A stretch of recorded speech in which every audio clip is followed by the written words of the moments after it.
It's time to accelerate. Hi, I'm your host, Andy Paul. Join me as I host conversations with the leading experts in sales, marketing, sales automation, sales process, leadership, management, training, coaching, any resource that I believe to help you accelerate the growth of your sales, your business, and most importantly, you. Hello, and welcome to Accelerate. Joining me on the show today is Larry Broughton. He's an award-winning entrepreneur, CEO, best-selling author, keynote speaker, mentor to other entrepreneurs. Larry, welcome to Accelerate. Hey, thanks for having me. Let's have some fun. Thanks, Andy. I think we will. So take a minute, introduce yourself. Tell us what you're doing. Well, that's a good intro. That was a great start, by the way. So many people will think I'm kind of the schizophrenic guy, and they might be a little bit right on that. But I've got a lot of interest all over the board. I grew up in rural New York and traveled around a little bit in my martial arts days before I went to the military. And I spent about 9 years in the military, 8 of which were in the Army Special Forces. Many know those guys as the Green Berets. Mm-hmm. It was a great experience. And my first job out of the military on active duty was as a night auditor in a small little rundown no-tell motel in San Francisco in the Tenderloin. Do you remember the name? I do. Back then it was called the Garden Inn. After being there for about 6 months, an investment group came in to buy the thing and renovate it. And the plan was to turn it into a kind of a new concept back then called a boutique hotel. Now it's a very popular part of the industry, but back then nobody really knew what we were talking about. It's now called the Phoenix Hotel in San Francisco, and it's still there today. And so that was kind of my entree into the hotel industry. And then just over the years, as people were saying, "Oh my gosh, you're growing, you're doing great things, you seem really successful," and they're starting to ask me to start helping them launch businesses. And so from that came speaking engagements and TV appearances on Hotel Impossible and the Travel Channel and CNBC and CNN and MSNBC. And so what I really realized, Andy, was that I love entrepreneurship. To me, entrepreneurs are like modern day, pioneers and explorers, because they have to look out past the horizon. And so I just love entrepreneurship. And then as I was coaching and mentoring entrepreneurs over the years, I really realized what we've got is a leadership problem in this country. We have a big leadership gap. And so now I spend a lot of time speaking about leadership and helping entrepreneurs and other people actually lead their organizations. So that's kind of what I do. And I'm absolutely blessed. You're being a little modest. I mean, you are CEO and owner of a hotel chain. I am. That too. That too. Yeah, that's the big thing. So tell us about that. What's your chain? So it's called Broughton Hotels, and we really focus on independent and boutique hotels. And we've got, close to about 20 hotel projects, either that we're currently operating or that we've got in the pipeline at this point. And we've got a pretty hairy, audacious goal.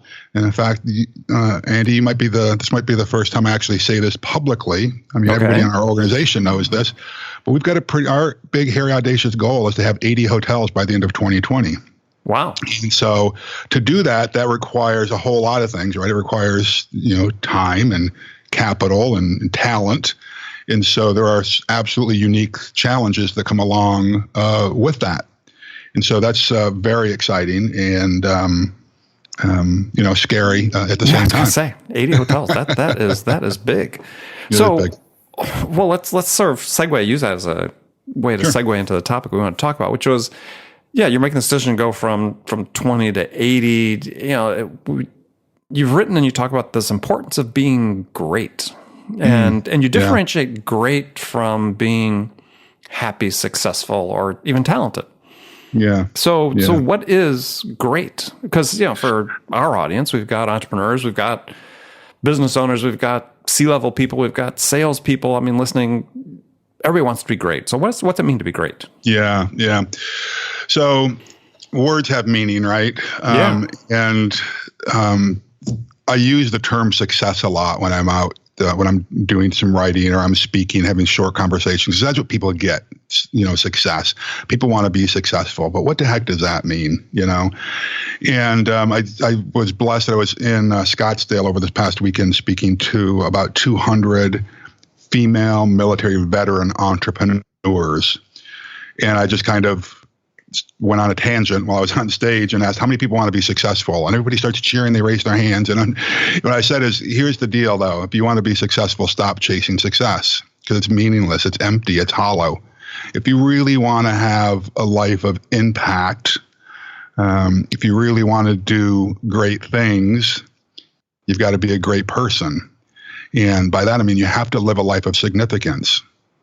When you live a life of significance and you significantly impact your communities, your place of worship, your families, your team members, your investors, success is the byproduct of significance. And by that, I mean, are you living a life of meaning? Do you have a why in your life? Because entrepreneurship is tough. Leadership is tough. Trying to drive revenues through a traditional sales program is tough. And if you don't have passion with it, if you don't know why you're doing that, then when the going gets tough, you're going to quit. I know you talk a lot about sales, Andy, and it's so funny that most salespeople give up after 2 or 3 attempted contacts with the potential salesperson or the potential client, right? Prospect. And really, we need to know, usually it's like 13 times before they'll even, take your call, right? Which is why cold calling sucks, right? Yes, there are lots of people listening to the show that would attest to that, yeah. Yeah. So you've got to build relationships with people, and people want to do business with those that they know, like, and trust. Well, we tend to like and trust people who are living a life of significance and serving more than those people who just take, right? Don't you bump into people all the time and you can tell this is just somebody who wants to take from me? Oh, yeah. I mean, the prototypical one these days is, somebody contacts you on LinkedIn to connect with you on LinkedIn.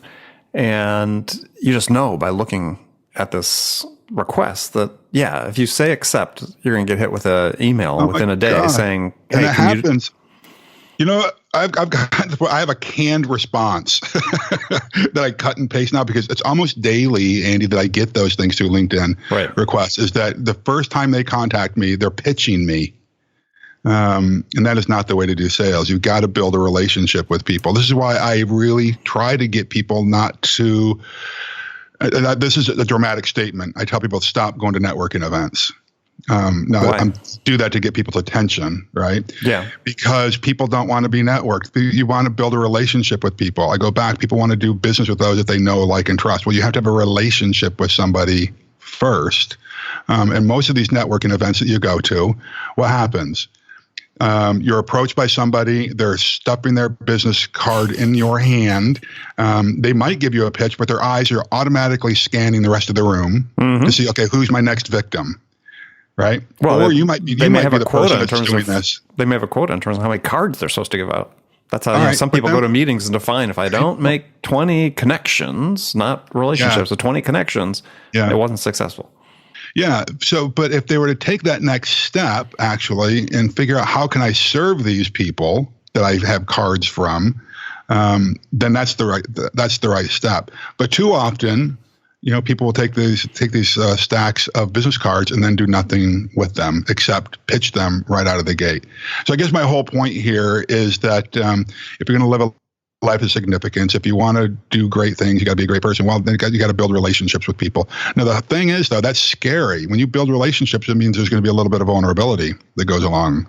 Well, and that's hard, right? And that's one of the things that isn't taught oftentimes from people when they're out networking or making connections for sales relationships, is that vulnerability is really important for humanizing yourself. We are so afraid to be authentic and show our real self for some strange reason. But you used a word that I like to kind of push on a little bit for a good reason. And you said, yeah, it's hard. So when I was in the Army, one of the mantras was this, do the hard right over the easy wrong. Mm-hmm. And sometimes doing the right thing is hard. It's going to be uncomfortable. And this is such a cliche. It's such a cliche, but I mean, it makes sense, right?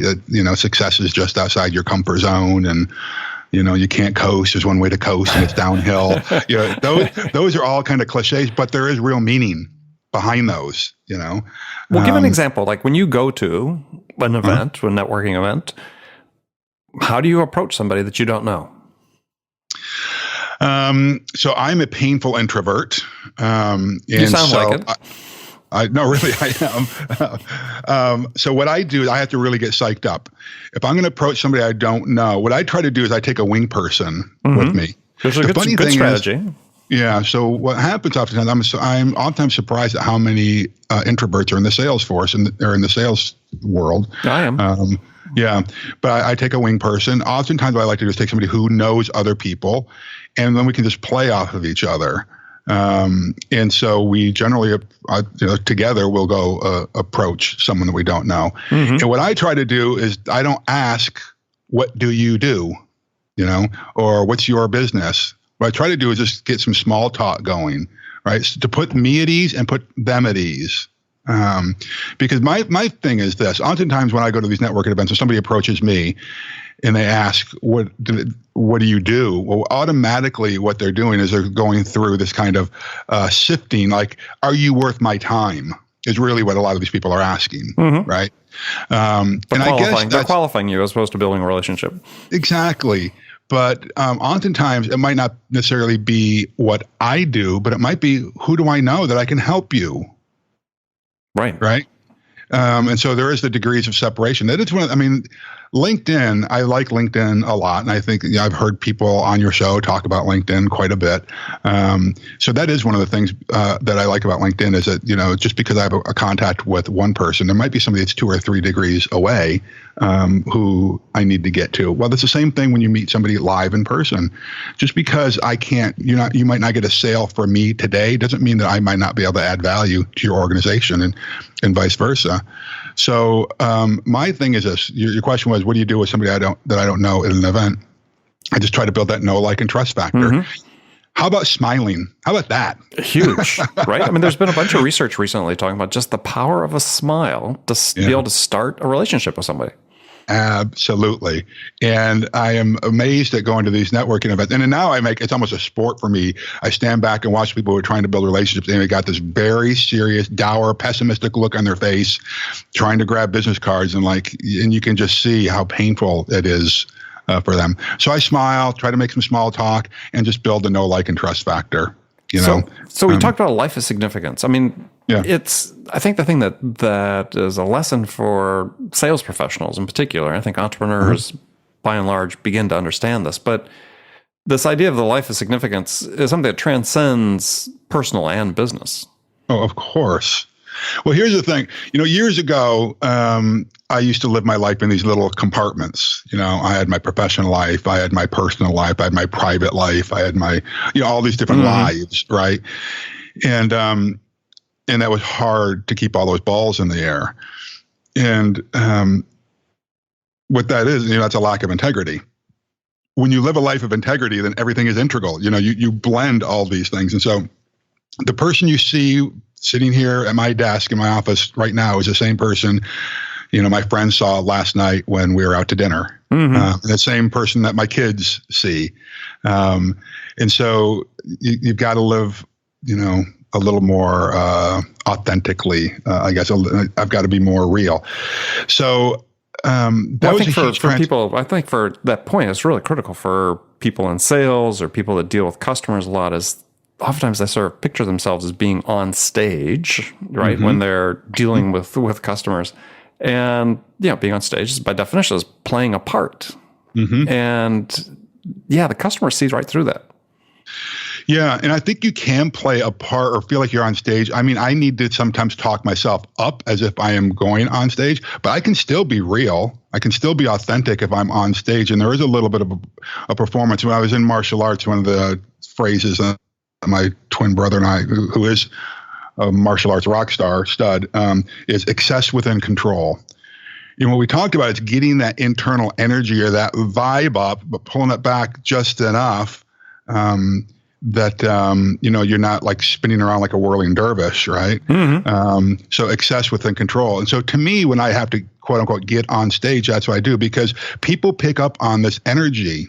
There is this kind of electricity vibrational thing that happens. I don't want to get too West Coast California for your international audience here. Well, you are in Southern California. Yeah, that's right.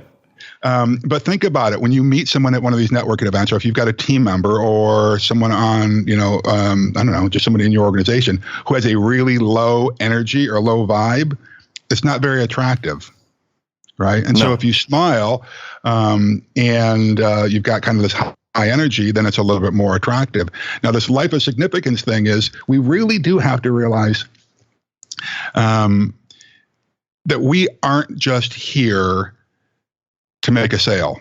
I just really believe that it does transform just our professional and our personal life. If we just do good in the world, somehow the world rewards us for that.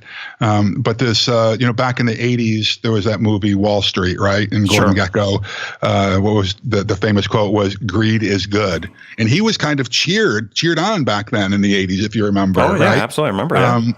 But what do we realize now? That's not really the way the world works best. This whole competitive, and this is one of the things about these networking events that drives me crazy too. This whole competitive approach to success is empty and hollow. Though I win by you losing, I got more accounts, and so thereby I'm better than you. It's really collaborative success. This is where how can we actually help each other? I win by you winning. This is what I was saying, when I go to these networking events, and if somebody goes through their little qualification process and I don't fit that, then I have no value to them. Well, I know a whole lot of people, and I'll bet you if we built a relationship, I can help you out.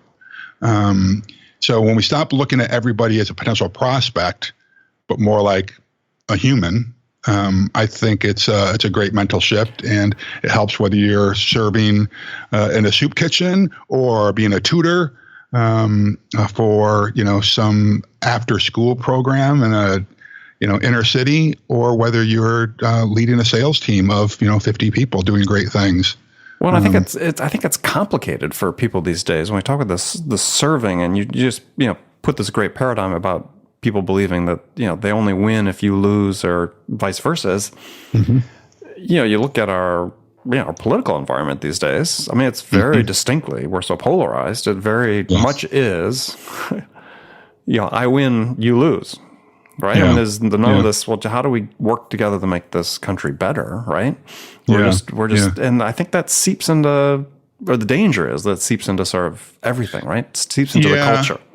It absolutely does. And, but when we accept that just because one person we think is right, that I've got to be wrong or they're wrong because I'm right. I guess I just believe that, things are going to work out in the world, and what I can control is my own positive frame of reference, my own positive energy. I don't recall, I'm no spring chicken. I'm in my mid 50s. This is not the first election that we've gone through, but I do know this. What I can control is the way I respond to stimuli, and I don't recall a time when every business relationship, every meeting starts with somebody talking about politics and how fired up they are, how scared they are, how pissed off they are. And like, why? Why? I agree. Okay. Let's just approach the world from a positive state. And I can promise you this, that when our sales teams are going out with positive energy, that's much more attractive than going out with negative energy. And it starts with a smile, as you said.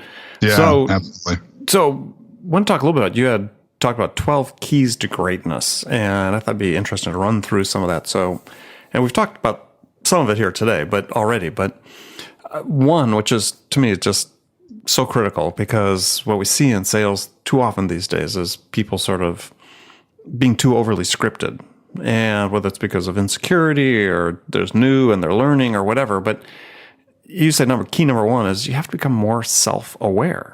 And I think that's just so important to, if you're dealing with another person, if you're more self-aware, you can also be more aware of them. Exactly. So that's the key. In the military, we talk about LSA, low situational awareness. And that means kind of like recognizing what's going on around you instead of just being so self-absorbed about, your little situation.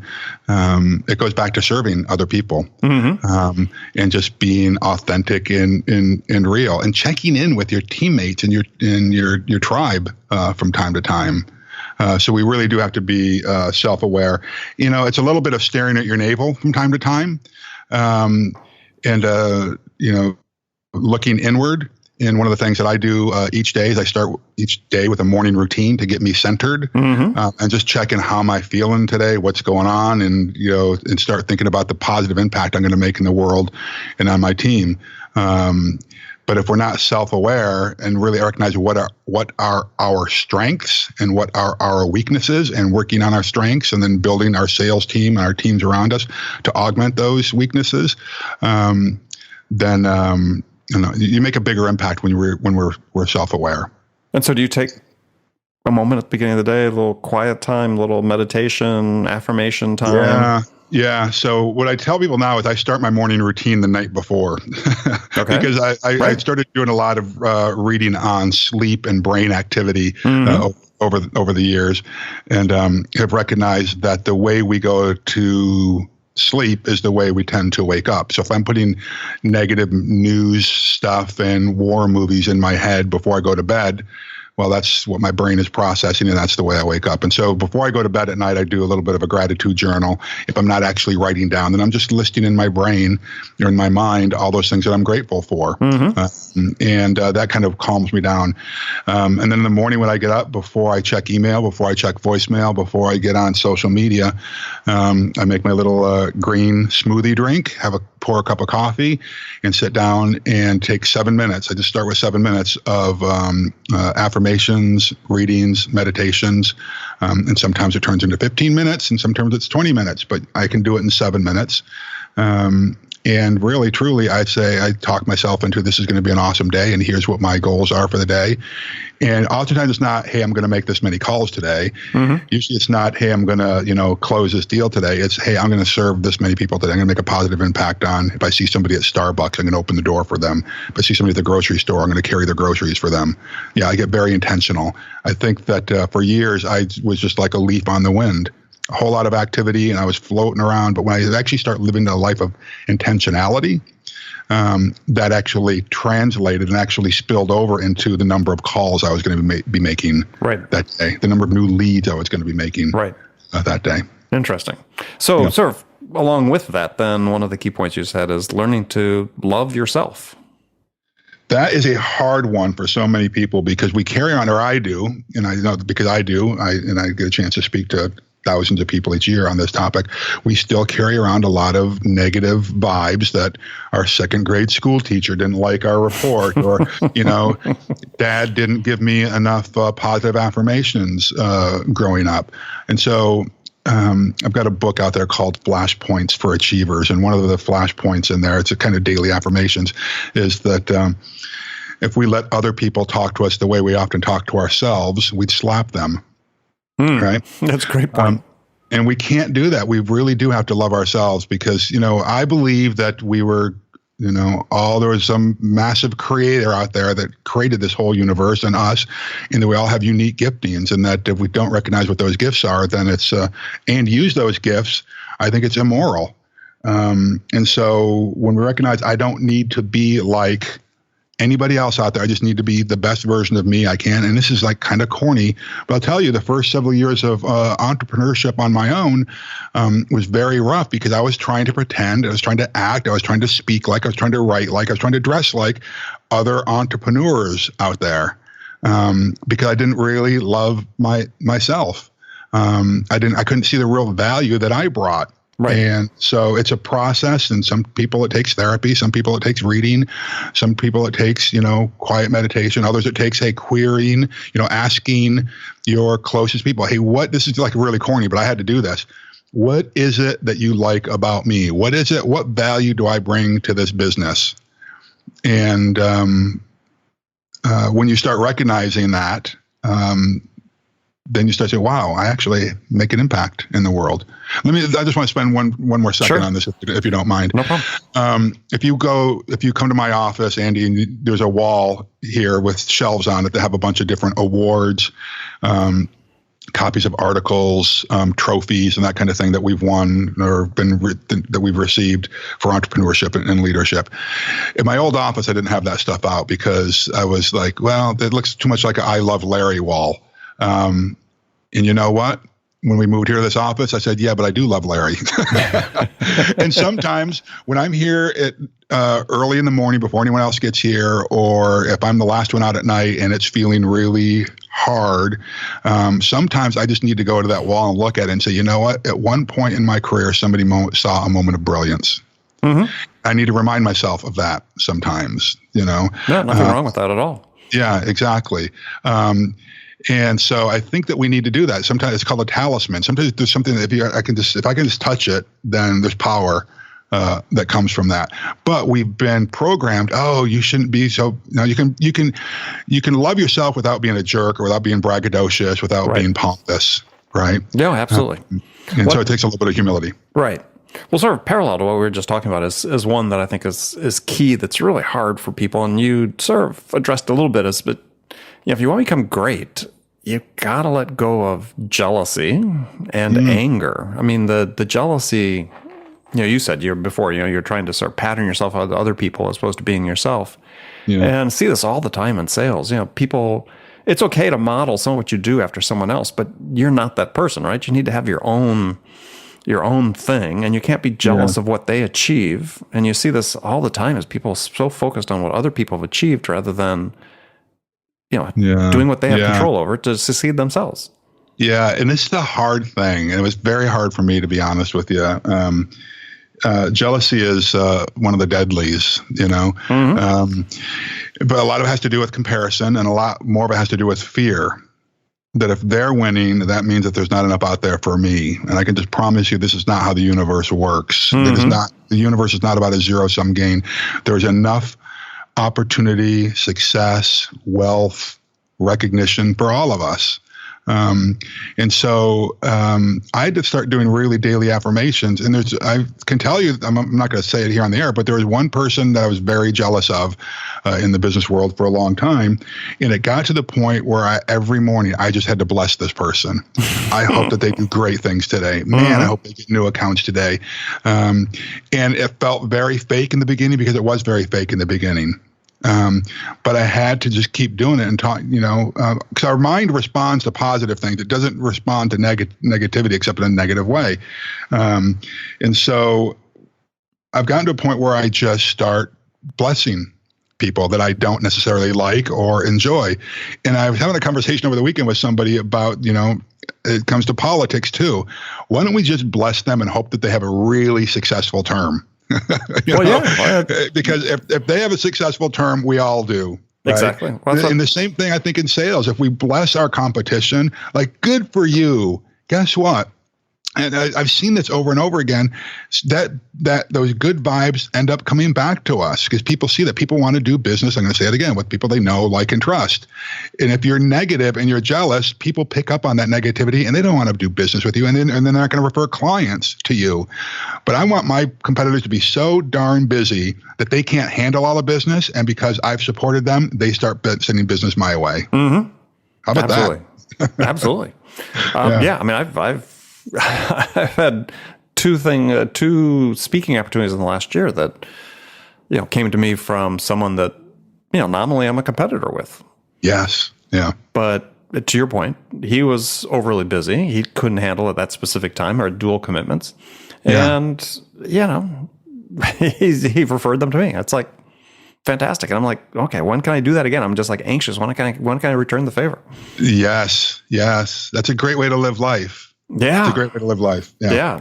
All right. So last one we'll jump into this one is really important because this comes up actually more and more. And it's if you're familiar with Robert Cialdini, who wrote the great book Influence. He's got a new book out called Persuasion, which he was just on my show a couple weeks ago. And we talk about know, like, and trust is important. But what he found in the research and what the research is finding is that that there's actually a know, like, and trust, and then there's like again, because he's finding that people are more likely to want to do business with people they think like them. Yeah. So to your point is, key to greatness is show people you care about them. Mm. You're actually opening them up to a relationship because they think, wow, this person likes me. Yeah. Yeah. Like is so underrated. Well, it's bilateral. It's not just, them liking you. It's you liking them as well. Right. But you don't know that. And they don't know that they like you unless you're authentic. Right. So as you walk out the door of our offices here at our Broughton company's headquarters in Orange County, California, there is a sign that says, authentic people delivering creative solutions. So what does that do for all of our team members each day when they walk by there? Well, it's a reminder we're supposed to be authentic. Mm-hmm. We don't have to be the same as anybody else. Just be real. Focus on solutions, creative solutions that might have worked one way one year, that might work differently this year. But let's just try to be really creative. But it comes down to authenticity. And we've all had experiences, right, where you've met somebody or you know somebody, there's a business associate, and they're just fake. Yeah. And then they're a fraud. You don't want to spend any time with them. There was a great book I read years ago, frankly, after I was going through a divorce, called True-Faced. And I don't remember the author right now. True-Faced? True-Faced. Okay. It's a take on two-faced, right? Oh, they're two-faced, which means that that they aren't living a life of integrity. Right. They have one personality or persona in one situation and something different elsewhere. Well, the whole premise of being true-faced is showing your true identity all the time, being authentic, letting your guard down, being vulnerable once in a while. Now, obviously, you've got to. There are certain situations, you don't want to walk into a meeting where someone you just met and spill, your guts about, your kids being in an alcohol dependency program or those kind of things. Obviously, there are boundaries that you need to maintain. But the sooner we can be real, the sooner we can. People will like us, and when people like us, we tend to like them. Yeah, well, and I think one of the points you made. One of the great things about social media, I think that people helps us build relationships with people, because certainly people want to know the people they're doing business with nowadays. Right.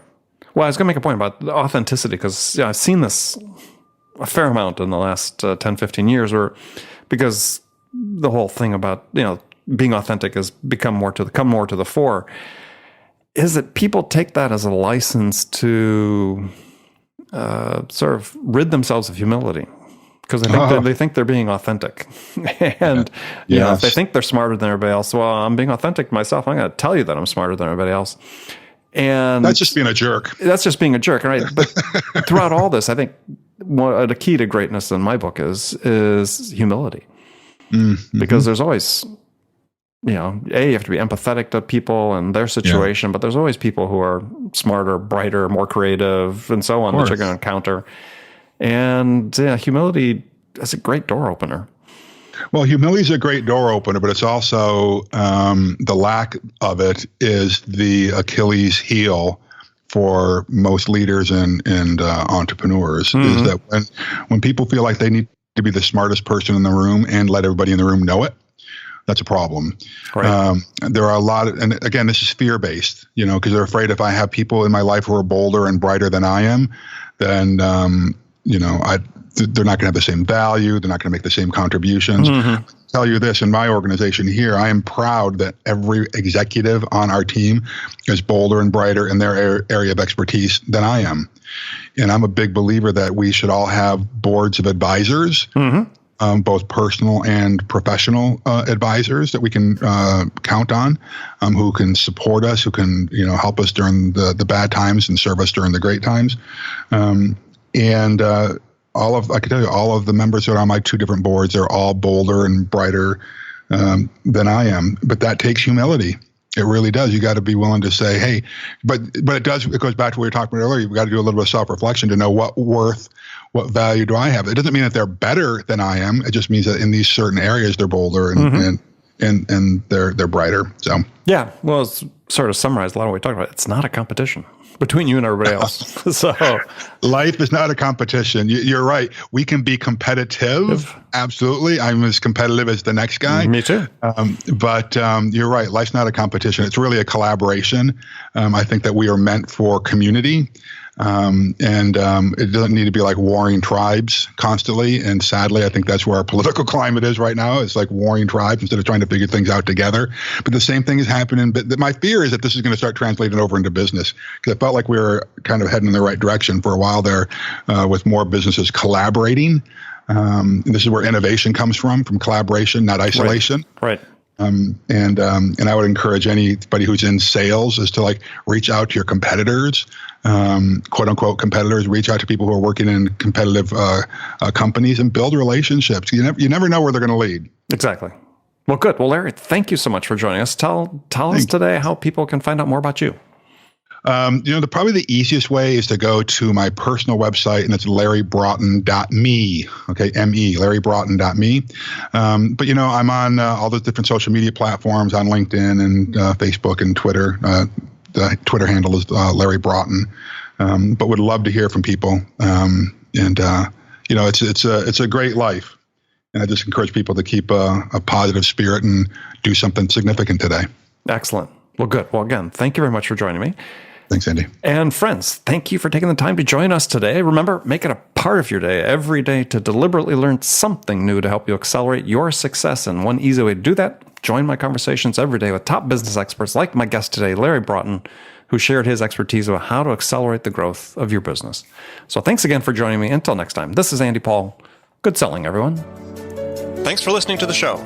If you like what you heard and want to make sure you don't miss any upcoming episodes, please subscribe to this podcast on iTunes or Stitcher.com. For more information about today's guest, visit my website at andypaul.com.